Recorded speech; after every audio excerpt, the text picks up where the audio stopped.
வணக்கம். டியூப் தமிழின் பிரதான செய்திகள். முதலில் தலைப்புச் செய்திகள்.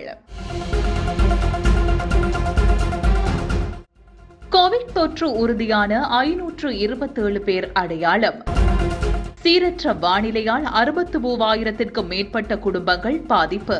25 பேர் உயிரிழப்பு. அரசாங்கம் இப்போது நாட்டின் சாபமாக மாறியுள்ளது என ஐக்கிய மக்கள் சக்தி சாடல். குற்றம் செய்திருந்தால் தண்டனை அனுபவிக்க தயார் என மஹிந்தானந்த அலுத்கமகே தெரிவிப்பு. நாட்டில் டெங்கு நோய் பரவல் அதிகரிக்கக்கூடிய அபாயம் விசேட வைத்திய நிபுணர் லஹிரு கொடித்துவக்கு தெரிவிப்பு. கொரோனா மாத்திரைக்கு விரைவில் அவசரகால சிகிச்சைக்கான அனுமதி. சென்னைக்கு தென்கிழக்கே மையம் கொண்டுள்ள காற்றழுத்த தாழ்வு மண்டலம் கனமழைக்கு எச்சரிக்கை. இனி விரிவான செய்திகள்.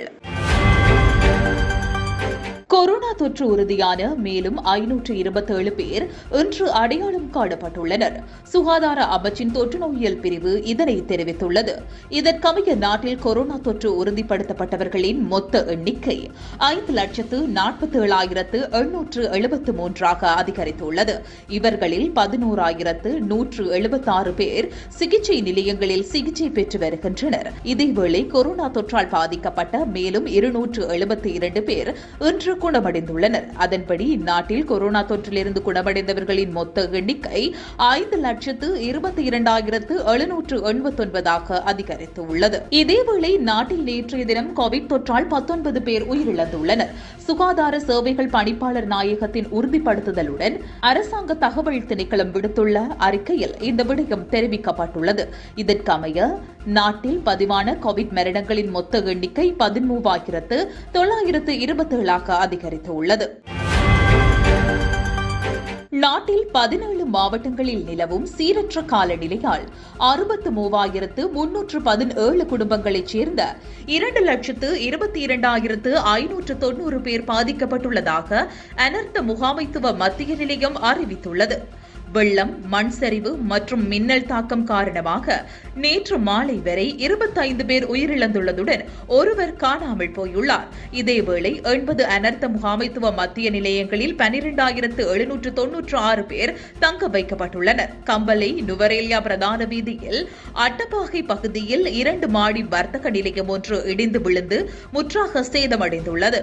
அப்பகுதி தாளிறங்கும் அபாயம் இருப்பதால் ஒரு வழி போக்குவரத்து மாத்திரம் அனுமதி வழங்கப்பட்டுள்ளது. கம்பளை நகரில் இருந்து சுமார் 5 கிலோமீட்டர் தொலைவில் உள்ள அட்டப்பாகையில் நேற்று குறித்த வர்த்தக நிலையத்தில் இருந்த தாய், தந்தை மற்றும் மகன் ஆகியோர் வர்த்தக நிலையத்தை மூடிவிட்டு உறவினர் வீட்டிற்கு செல்வதற்கு வெளியே வந்த தருணத்தில் அனர்த்தம் இடம்பெற்றுள்ளதாகவும் அதனால் மூவரும் அதிர்ஷ்டவசமாக உயிர் தப்பியுள்ளதாகவும் தெரிவிக்கப்படுகிறது. மண் சரிவு அபாயம் காரணமாக கண்டி கொழும்பு பிரதான வீதியின் கீழ் கடுக்கனாவ பகுதி நேற்று இரவு முதல் மறு அறிவித்தல் வரை மூடப்பட்டுள்ளது. அதன்படி நாளை காலை 9 மணி வரை குறித்த வீதியின் ஒரு பகுதி போக்குவரத்திற்காக தொடர்ந்து மூடப்பட்டுள்ளதாக கேகாலை மாவட்ட செயலாளர் தெரிவித்துள்ளார்.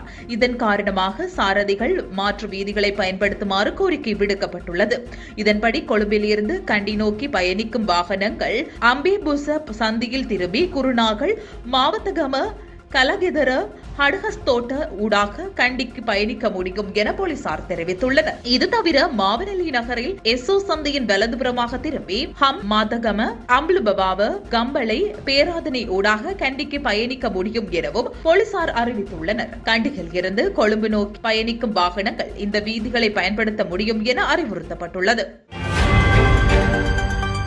சுபீட்சமான எதிர்காலத்தை உருவாக்குவதாக கூறி ஆட்சி பீடமேறிய அரசாங்கம் தற்போது நாட்டின் பெரும் சாபமாக மாறியிருக்கிறது. குறிப்பாக அரசாங்கத்தின் செயற்பாடுகளை அடிப்படையாக கொண்டு நோக்குகையில் நாட்டின் நிர்வாகத்துடன் தொடர்புடைய தீர்மானங்கள் அமைச்சரவையில் மேற்கொள்ளப்படுகின்றனவா அல்லது மெத முலனாவில் உள்ள வீட்டின் உணவு மேசையில் எடுக்கப்படும் தீர்மானங்கள் நடைமுறைப்படுத்தப்படுகின்றனவா என்ற சந்தேகம் எழுந்திருப்பதாக ஐக்கிய மக்கள் சக்தியின் பாராளுமன்ற உறுப்பினர் ரோஹிணி கவிர் கவிவர்தன தெரிவித்துள்ளார். கொழும்பில் உள்ள ஐக்கிய மக்கள் சக்தியின் தலைமை காரியாலயத்தில் நேற்று புதன்கிழமை ஏற்பாடு செய்யப்பட்டிருந்த ஊடகவியலாளர் சந்திப்பில் கலந்து கொண்டு கருத்து வெளியிடுகையில் அவர் இவ்வாறு குறிப்பிட்டுள்ளார். அவர் மேலும் கூறியுள்ளதாவது, நாட்டின் பொருளாதாரம் மிகப்பெரிய நெருக்கடிக்குள் முகம் கொடுத்துள்ளது. அத்தியாவசிய பொருட்களின் விலை பெருமளவால் அதிகரித்து இருப்பது மாத்திரமன்றி பொருட்களுக்கு தட்டுப்பாடும் ஏற்பட்டிருக்கிறது. மறுபுறம் அதிக மழை வீழ்ச்சி மற்றும் வெள்ளப்பெருக்கின் காரணமாக மக்கள் வெகுவாக பாதிக்கப்பட்டுள்ளதுடன் அவர்கள் மத்தியிலும் உயிரச்சமும் ஏற்பட்டிருக்கிறது. குறிப்பாக பொருளாதார ரீதியில் நாடு வங்குரோத்து நிலையை அடைந்திருப்பதாக அமைச்சர் பந்துல குணவர்த்தன கூறியிருக்கிறார். ஆகவே இந்த நெருக்கடியில் இருந்து நாட்டையும் மக்களையும் மீட்டெடுப்பதற்கு அரசாங்கம் எத்தகைய செயற்திட்டங்களை முன்னெடுக்கப் போகின்றது என்பதை அறிந்து கொள்வதற்காக நாளைய தினம் வரை காத்திருக்கின்றோம். நாட்டின் தேசிய வளங்களை பெறுமதி வாய்ந்த சொத்துக்களையும் விற்பனை செய்தல் மற்றும் கடன் பெறல் ஆகிய இரண்டுமே தற்போது பொருளாதாரத்தை நிர்வகிப்பதற்கு அரசாங்கம் கொண்டிருக்கக்கூடிய இரண்டு தெரிவுகளாகும். இருப்பினும் இனிவரும் காலங்களில் தமது அரசாங்கம் கடன் பெறப் போவதில்லை என்று ஜனாதிபதியின் செயலாளர் கூறுகிறார். ஆனால் அரசாங்கம் கடன் பெறவில்லையா அல்லது நாட்டின் தற்போதைய வங்குரோத்து நிலை காரணமாக வெளிநாடுகள் கடன் வழங்க முன்வரவே இல்லையா என்ற கேள்வியை எம்மத்தியில் அது எழுப்புகிறது. குறிப்பாக செலந்தீவா நிறுவனத்தின் ஊடாக நாட்டின் பெறுமதி வாய்ந்த சொத்துக்களை வெளிநாடுகளுக்கும் தனியார் நிறுவனங்களுக்கும் விற்பனை செய்வதற்கான நடவடிக்கைகள் அரசாங்கத்தினால் மேற்கொள்ளப்பட்டு வருகின்றன. அதேபோன்று அரசாங்கம் கோவிட்-19 வைரஸ் பரவலை தற்போதைய பொருளாதார நெருக்கடிக்கான காரணம் என்று கூறுகிறது. ஆனால் உண்மையான காரணம் அதுவல்ல. மாறாக சீனி மோசடியில் பெருந்தொகையான நட்டம் ஏற்பட்டது. அதேபோன்று புதிய அரசாங்கம் பதவியேற்றுக் கொண்டவுடன் இறக்குமதியாளர்கள் போக்குவரத்தாளர்கள் லாபம் அடையக்கூடிய வகையில் வரிச்சலுகைகள் அறிவிக்கப்பட்டதை தொடர்ந்து நாட்டின் வருமானத்தில் பாரிய வீழ்ச்சி ஏற்பட்டு உள்ளது. இவ்வாறான பல பிரச்சனைகளை நேற்று நடந்த ஊடகவியலாளர் சந்திப்பில் ரோஹிணி கவிவர்தன தெரிவித்துள்ளார். நான் ஏதேனும் மோசடி செய்திருந்தால் அது தொடர்பிலான சாட்சியங்களை சிஐடிக்கு ஒப்படையுங்கள். நான் குற்றம் செய்திருந்தால் தண்டனை அனுபவிக்க தயார். மாறாக முறையான தகவல்களை பாட்டாளி சம்பிக்க ரணவக்க சமர்ப்பிக்க தவறும் பட்சத்தில் அவர் மீதான சட்ட நடவடிக்கை எடுக்கப்படும் என விவசாயத்துறை அமைச்சர் மஹிந்தானந்த அழுத்கமகே தெரிவித்தார். விவசாயத்துறை அமைச்சர் மஹிந்தானந்த அழுத்கமகே ஒரு இறக்குமதி தொடர்பில் மோசடியில் ஈடுபட்டுள்ளார் என ஐக்கிய மக்கள் சக்தியின் பாராளுமன்ற உறுப்பினர் பாட்டாளி சம்பிக்க ரணவக்க தெரிவித்திருந்த கருத்து தொடர்பில் நேற்றைய தினம் கொழும்பு கோட்டையில் உள்ள குற்றப்புலனாய்வு பிரிவிடம் முறைப்பாடு அளிப்பதற்காக விவசாயத்துறை அமைச்சர் சென்றிருந்தார். இதனை அடுத்த ஊடகங்களை சந்தித்து பேசிய போது அவர் இவ்வாறு தெரிவித்துள்ளார். இது தொடர்பில் அவர் மேலும் தெரிவிக்கையில், விவசாயத்துறை அமைச்சினால் யூரியா நானோ திரவ உரத்தை இந்தியாவில் இருந்து இறக்குமதி செய்திருந்ததாகவும் அதன் லீட்டர் ஒன்றின் விலை $5 ஆயினும் விவசாயத்துறை அமைச்சர் அதனை $25 கொண்டு வந்துள்ளார் எனவும் இவற்றில் மஹிந்தானந்த அழுத்கமகேவும் சஷீந்திர ராஜபக்சேயும் பொறுப்பு கூற வேண்டும் என ஐக்கிய மக்கள் சக்தியின் பாராளுமன்ற உறுப்பினர் பாட்டாளி சம்பிக்க ரணவக்க தெரிவித்திருந்தார். நாம் இந்தியாவில் இருந்து எந்தவிதமான ஜூரியோ நானோ திரவ உரத்தை இறக்குமதி செய்யவில்லை. நாம் ஜூரியோ நைட்ரஜன் திரவ உரத்தையே இறக்குமதி செய்திருந்தோம். எங்களுக்கு ஜூரியா நானோ திரவ உரத்தை கொண்டு வர முடியாது. இந்த மோசடியில் நாம் சம்பந்தப்பட்டுள்ளதாக அவர் கூறியிருக்கிறார்.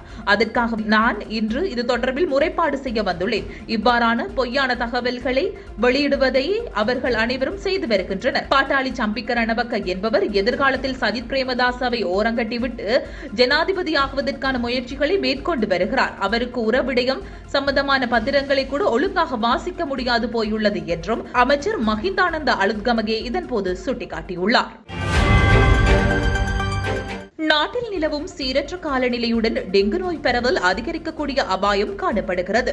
இவ்வாண்டில் மாத்திரம் இதுவரையில் 23,000 டெங்கு நோயாளர்கள் இனம் காணப்பட்டுள்ளதாக தேசிய டெங்கு ஒழிப்பு பிரிவின் விசேட வைத்திய நிபுணர் லக்கிரு கொடித்துவக்கு தெரிவித்துள்ளார். சுகாதார மேம்பாட்டு பணியகத்தில் நேற்று புதன்கிழமை இடம்பெற்ற ஊடகவியலாளர் சந்திப்பில் அவர் இதனை தெரிவித்துள்ளார். இது தொடர்பில் அவர் மேலும் தெரிவிக்கையில், நாட்டில் டெங்கு நோய் பரவல் அதிகரிக்கும் அபாயம் இனம் காணப்பட்டுள்ளது. குறிப்பாக மேல் மாகாணத்தில் அதிக டெங்கு நோயாளர்கள் இனம் காணப்பட்டுள்ளனர். அதேபோல் பதுளை, மட்டக்களப்பு மற்றும் குருநாகல் மாவட்டத்தில் அதிக டெங்கு நோயாளர்கள் இனம் காணப்பட்டுள்ளனர். தற்போது காணப்படுகின்ற கோவிட் அச்சுறுத்தலால் டெங்கு நோயாளர்கள் வைத்தியசாலைகளுக்கு வந்து சிகிச்சை பெறுவதில் தயக்கம் காண்பிக்கிறார்கள். இது தவறானதாகும். உரிய சிகிச்சைகளை பெற்றுக் கொள்ளாமல் வெறுமனே மாத்திரைகளை மாத்திரம் எடுப்பது மரணம் வரை செல்லக்கூடிய அபாயத்தை தோற்றுவிக்கும். எனவே மருத்துவ ஆலோசனை இன்றி எவ்வித மருந்துகளையும் எடுத்துக்கொள்ள வேண்டாம் என்று அவர் கேட்டுக் கொண்டுள்ளார். எதிர்வரும் 15ஆம் தேதி முதல் 17ஆம் தேதி வரை மேல் மாகாணத்தில் விசேட டெங்கு ஒழிப்பு வேலைத்திட்டம் முன்னெடுக்கப்பட உள்ளது என்றும் அவர் தெரிவித்துள்ளார். தொடர்பது வெளிநாட்டு செய்தி. இந்தியாவில் தயாரிக்கப்பட்டுள்ள கொரோனா நோயின் கடுமையை குறிக்கும் மாத்திரைகளுக்கு அவசரகால சிகிச்சைக்கான அனுமதி வழங்கப்பட்டுள்ளது. மோல்னோ பிரைவர் என்ற மாத்திரைகள் இன்னும் சில நாட்களில் புழக்கத்தில் வர இருப்பதாக அதிகாரிகள் தெரிவித்துள்ளனர். கொரோனா தீவிரமாக பாதித்த 18 வயதிற்கு மேற்பட்டோருக்கு மருத்துவமனைகளில் சிகிச்சை பெறுவோருக்கும் இந்த மாத்திரை வழங்கப்பட உள்ளன. தடுப்பூசியை காட்டிலும் இந்த மாத்திரைகள் மிகப்பெரிய மாற்றத்தை ஏற்படுத்தும் எனவும் மருத்துவ நிபுணர்கள் கூறியுள்ளனர். கொரோனா வைரஸின் சவப்பெட்டி அறியப்படும் கடைசி ஆணி இது எனவும் வர்ணிக்கப்படுகிறது. ஆரம்ப காலத்தில் இந்த மாத்திரைகள் 2000 ரூபாய்க்கு மேல் இருக்கலாம் என்றும் உற்பத்தி அதிகரிக்கும் போது 500 அல்லது 600 ரூபாய்க்கு கிடைக்கும் என்றும் கூறப்படுகிறது. சென்னையின் தென்கிழக்கே 170 கிலோமீட்டர் தொலைவில் தற்பொழுது காற்றழுத்த தாழ்வு மண்டல மையம் கொண்டுள்ளதாக வானிலை ஆய்வு மையம் தெரிவித்துள்ளது. அதன்படி தற்போது காற்றழுத்த தாழ்வு மண்டலம் சென்னைக்கு கிழக்கே புதுச்சேரிக்கு மேற்கே 170 கிலோமீட்டர் தொலைவில் மையம் கொண்டுள்ளதாக மேற்கு வடமேற்கு திசையில் நகர்ந்து வட சென்னை அருகே கரை கடக்கும் என்றும் அந்த மையம் தெரிவித்துள்ளது. இதனால் சென்னையில் 40 கிலோமீட்டர் முதல் 45 கிலோமீட்டர் வரை தரைக்காற்று வீசக்கூடும் எனவும் எதிர்ப்பு கூறப்பட்டுள்ளது. மேலும் சென்னை, செங்கல்பட்டு, காஞ்சிபுரம், திருவள்ளூர் மாவட்டங்களில் கனமழை பெய்வதற்கான வாய்ப்பு இருப்பதாகவும் வானிலை ஆய்வு மையம் தெரிவித்துள்ளது. இத்துடன் டியூப் தமிழின் பிரதான செய்திகள் நிறைவடைகின்றன.